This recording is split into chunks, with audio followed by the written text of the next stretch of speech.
Viagem na eletricidade.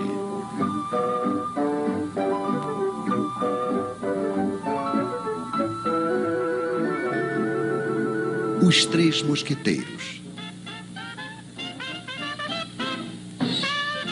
Agora sabemos o que é a eletricidade. Entre dois fios, liga-se um gerador. Dentro de um dos fios, temos elétrons demais. Dentro do outro, falta. No outro lado dos fios, os elétrons passam através de um receptor, desprendendo energia. Isso faz uma corrente de elétrons. É muito simples. Infelizmente, na prática, não vemos os elétrons. E se vocês quiserem se situar nos circuitos elétricos, precisam de um pouco mais de informação, é claro. Esses senhores vão nos ajudar. O gerador cria entre os dois fios uma diferença de potencial ou tensão. Isso é medido em volts. Obrigado, Sr. Volta. O gerador pode ser uma pilha, uma bateria de carro ou simplesmente uma tomada. O receptor pode ser uma lâmpada, um ferro de passar, um radiador elétrico, enfim, uma quantidade de aparelhos mais ou menos potentes. A potência se mede em watts, em quilowatts.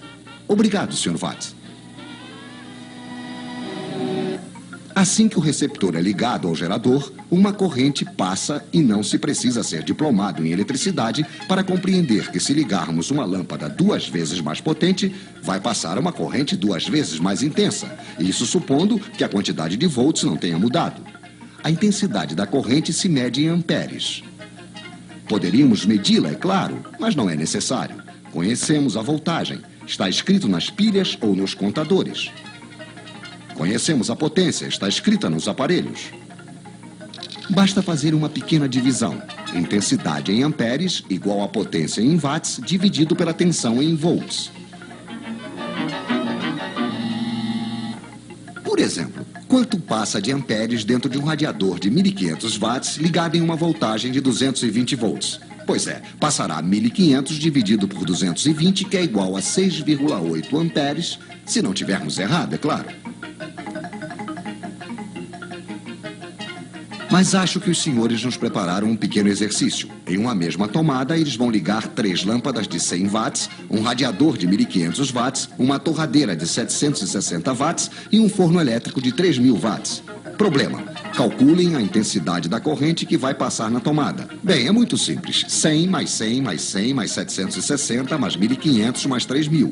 Potência total, 5.560 watts. Dividido pela tensão 220, igual, senhores, igual a 25 amperes.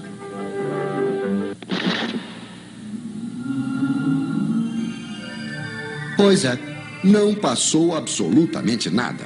Ou antes, passou tantos amperes que os fios esquentaram, o isolante queimou, a corrente contentíssima, claro, passou diretamente e houve um curto-circuito. Os nossos senhores não conhecem o disjuntor. O nosso radiador esquenta por quê? Porque no interior, a corrente passa em um fio que tem uma certa resistência. Para a resistência dos receptores, precisamos de um quarto mosqueteiro, o ohm, que se escreve ômega. Obrigado, Sr. Ohm. Poderíamos medir esta resistência, mas também não precisamos, pois é calculada facilmente. Resistência em ohms igual a tensão em volts dividido pela intensidade em amperes. O seu radiador, que deixa passar uma corrente de 6,8 amperes, terá uma resistência de 32 ohms. Mas é realmente interessante saber disso? Sim, pois os fios que vão para o radiador também têm uma certa resistência. Se eles são finos demais, longos demais e estão em péssimo estado, terão a mesma resistência que o radiador e vão desprender o mesmo calor que este, o que será suficiente para fundir o isolante. Moral da história: fiquem atentos para não deixar passar amperes demais em seus fios.